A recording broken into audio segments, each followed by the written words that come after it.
Olá, meus irmãos, hoje é dia 15 de julho, estamos aí caminhando na 15ª semana do tempo comum. Com a graça de Deus, estou aqui para fazer a partilha da palavra. Sejam todos bem-vindos ao canal Vida em Cristo. Você também que está passando hoje por aqui, sinta-se também acolhido, seja bem-vindos.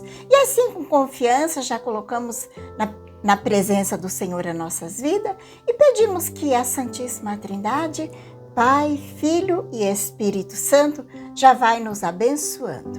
A liturgia da igreja hoje traz para nós o Evangelho de São Mateus, do capítulo 11, do 20 até o 24.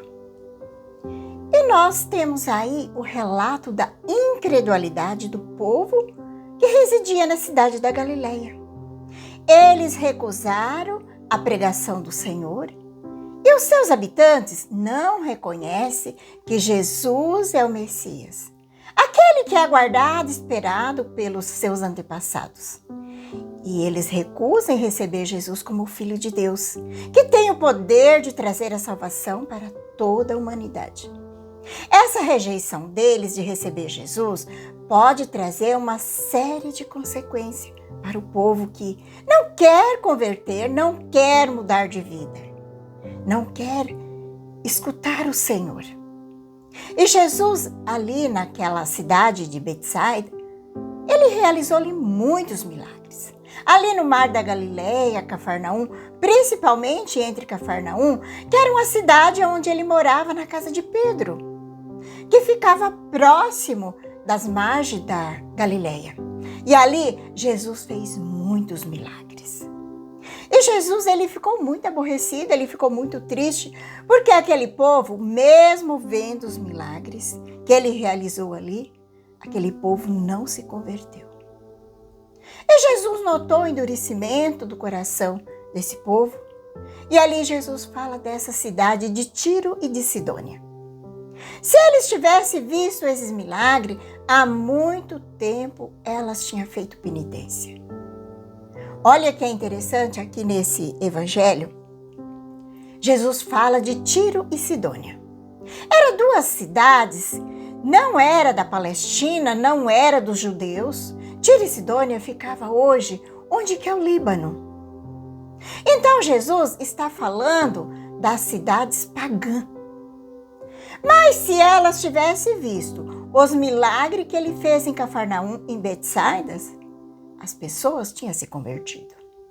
E Jesus, ele cita cidades como Sodoma e Gomorra, que era uma cidade que Deus destruiu por causa da gravidade dos seus pecados.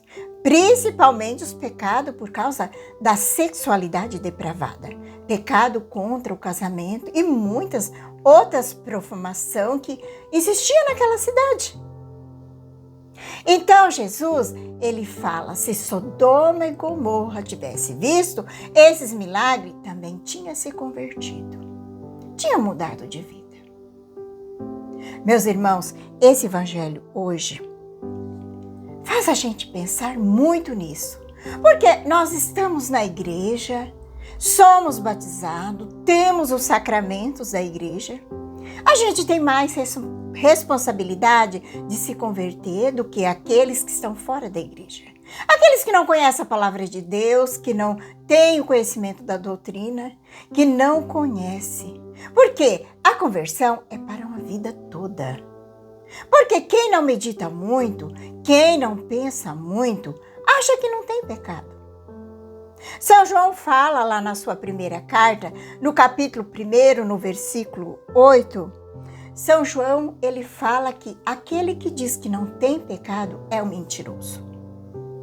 Porque nós temos pecado sim, mas muitas vezes a gente não enxerga o nosso pecado. Vai passando aqueles pecadinhos que são os pecados veniais, vai passando um dia após outro dia e a gente acha que não tem pecado. E a gente tem pecado sim. Por isso que em todas as missas, quando começa, sempre começa com um ato penitencial.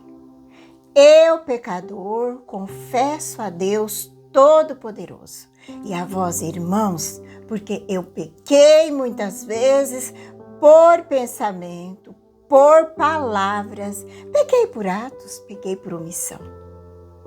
Quantas coisas a gente pega por omissão, que a gente deixa de fazer, e tudo isso por minha culpa, minha tão grande culpa, minha máxima culpa. A conversão é algo para a vida inteira. Aqui no Evangelho, é interessante que Jesus realizou ali muitos milagres. E as pessoas não se converteram. Jesus se aborreceu com isso. E hoje também Deus continua fazendo milagre na vida da gente, muitos milagres. Claro que não é como aqueles milagres que fazia lá no início da igreja, porque hoje nós temos a fé já implantada no mundo, temos a doutrina, temos os meios de evangelização. Não acontece tantos milagres extraordinários como acontecia lá nos primeiros séculos da igreja. Mas Deus continua fazendo milagre. Não com tanta intensidade como no início. Porque aquele povo lá no início era preciso ver milagre para que tivesse fé. Porque o povo era pagão. Mas hoje não. Hoje nós temos a fé, temos a doutrina, temos os sacramentos, a igreja já implantada no mundo inteiro. Mas os milagres ainda continuam acontecendo, não com tanta intensidade, porque hoje já temos o reino de Deus que já se instalou no meio de nós. Porque o milagre é sempre uma violação da lei natural. É o que os teólogos dizem. Deus, ele não pode ficar fazendo milagre a toda hora, porque senão está violando as próprias leis que ele criou da natureza. Porque o milagre, ele é um rompimento das próprias leis naturais. Os teólogos dizem que Deus, habitualmente hoje, ele pode curar. Ele cura através da medicina, que são os remédios. Só que, eventualmente, Deus, ele continua fazendo milagre. Continua. Por exemplo, a cura de um câncer que muitas vezes não tem cura pela medicina. E Deus cura. Ele continua fazendo milagre até os dias de hoje. Porque Deus, ele quer a reciprocidade. Ele não vai fazer uma cura para que a pessoa continue vivendo mal, não. Como que eu vou dizer? Como que eu posso dizer? Deus, ele não quer curar a pessoa para que a pessoa vá para o inferno mais bem curada, não. Porque Deus, ele quer curar as pessoas no corpo, mas para que ela também seja curada na alma. É isso. É como a cura daquele paralítico que foi descido numa maca pelo telhado de uma casa. Jesus diz, os seus pecados estão perdoados. Pega a sua cama e vai embora. E não peque mais. Porque primeiro, Deus está preocupado com a cura da nossa alma. A doença da nossa alma chama pecado. Quando a gente vai para uma confissão, é necessário que a gente faça um exame. Faça um exame de consciência dos nossos pecados, principalmente os pecados capitais. Porque esses são os piores pecados. A soberba. E a soberba, ela tem muitos filhos. Tem o orgulho, a vaidade, a arrogância, a prepotência, o querer aparecer, o amor próprio, a alta piedade, a ganância, pensar só em si mesmo, trabalhar só por dinheiro, achar que dinheiro é um Deus. Então a gente precisa ter essa luta para que haja desapego. Não é só desapego do dinheiro, é o desapego das coisas do mundo, desapego de pessoas. E muitas vezes é o desapego até mesmo da própria vida. Como Jesus diz, quem quiser me seguir, renuncie a si mesmo. Até a própria vida.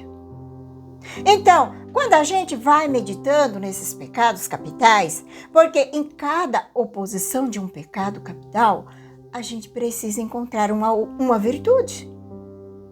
Porque de um lado você tem a soberba, do outro lado você tem a humildade. Porque a humildade, ela é a raiz da santidade. Porque a soberba é um dos piores pecados. Porque se você tem o pecado da ganância, do outro lado, você tem o despreendimento, a caridade. E se de um lado você tem o pecado da luxúria, Do outro lado, você tem a pureza, a castidade. E se de um lado você tem a gula, do outro lado você tem a temperança. Então, para cada pecado, você vai encontrar uma virtude. E a gente precisa procurar cada dia viver essas virtudes. E depois tem a ira, a inveja, a preguiça. Para cada um desses nós teria, assim, muito tempo para refletir.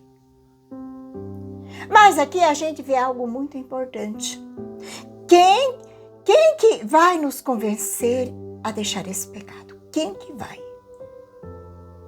Quem que vai nos dar força para vencer esses pecados? Lógico que é Deus, o Espírito Santo. É Ele que nos convence a respeito de nosso pecado. É o Espírito Santo que nos ilumine para uma boa confissão. Ele que mostra para nós os nossos pecados, que nos revela aquilo que nós precisamos de se converter e mudar de vida. Ele não só mostra, mas também nos dá a graça de ter a força para poder vencer esses pecados. Porque Deus, Ele é pedagogo. Ele não mostra para nós todos os pecados, tudo de uma vez, não. Porque se Ele mostrar, a gente vai ficar desesperado. Então Deus, Ele é bom. Ele vai mostrar aos poucos. Ele vai nos revelando aos poucos. Daí você tira aquele pecado e acha, tô santo. Aí Ele vem e te mostra outro pecado. Você acha que está livre já. Mas daí Deus vem e mostra que tem outro também que precisa ser confessado. Que você precisa ficar livre. É essa a pedagogia de Deus. Ele vai corrigindo aos poucos. Mas uma coisa é certa. São Paulo fala lá na carta aos Romanos, no capítulo 8, no versículo 13.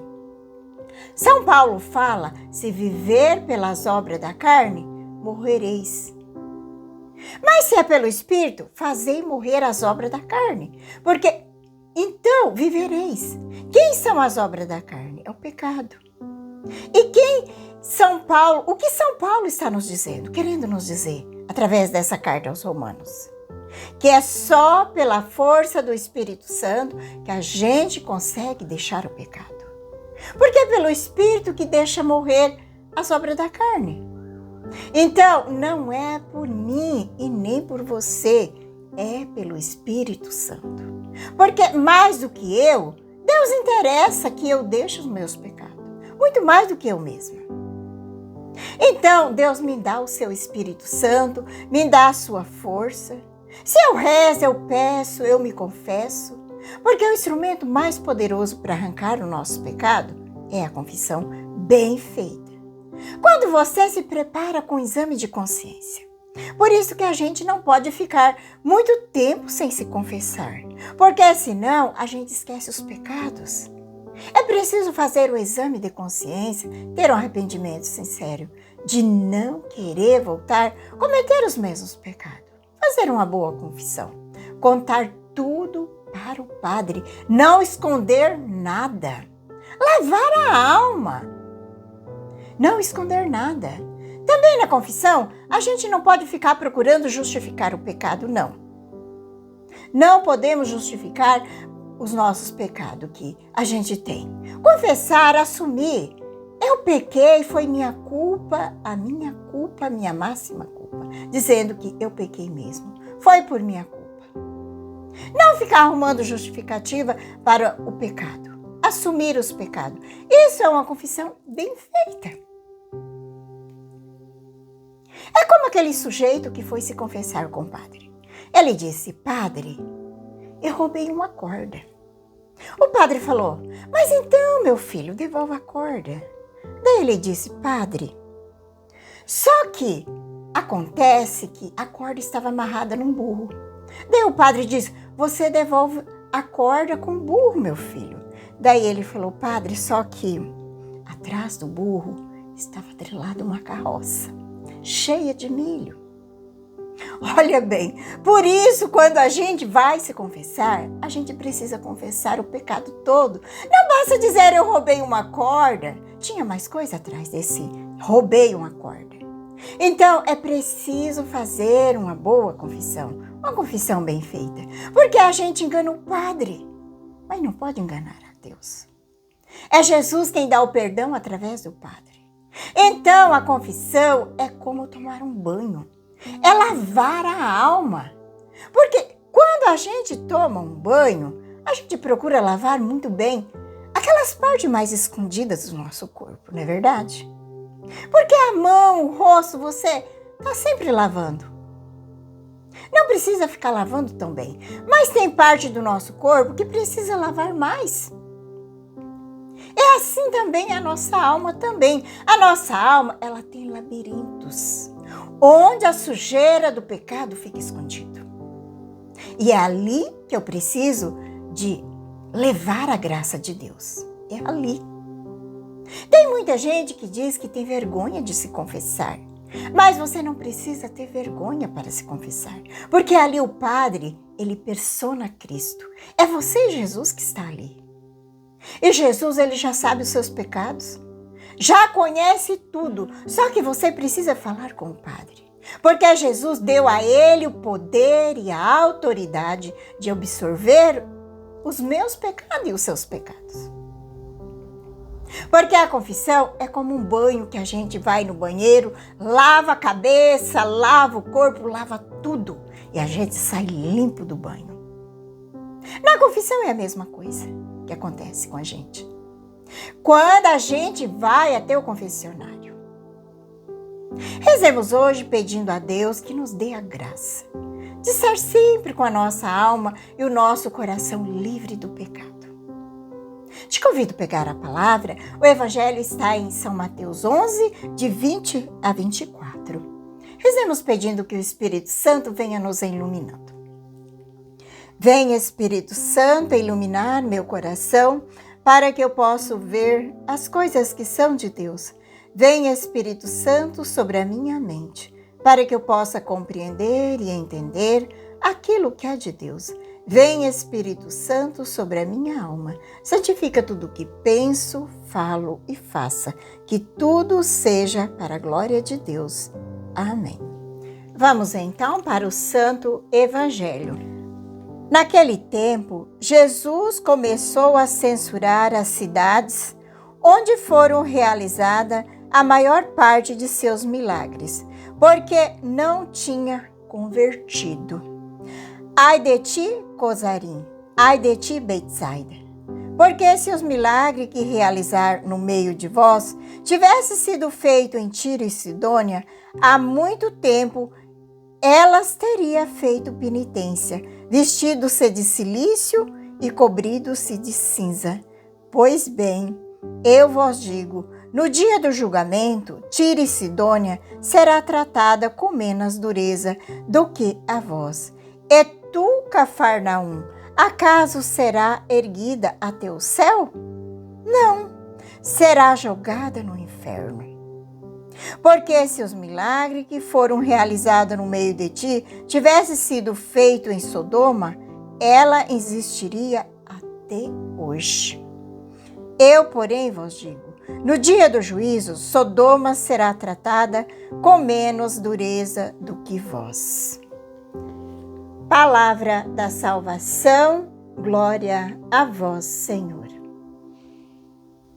Agradeço pela sua companhia, um grande abraço a todos, um abençoado dia, que a paz de Jesus e o amor de Maria esteja no teu coração.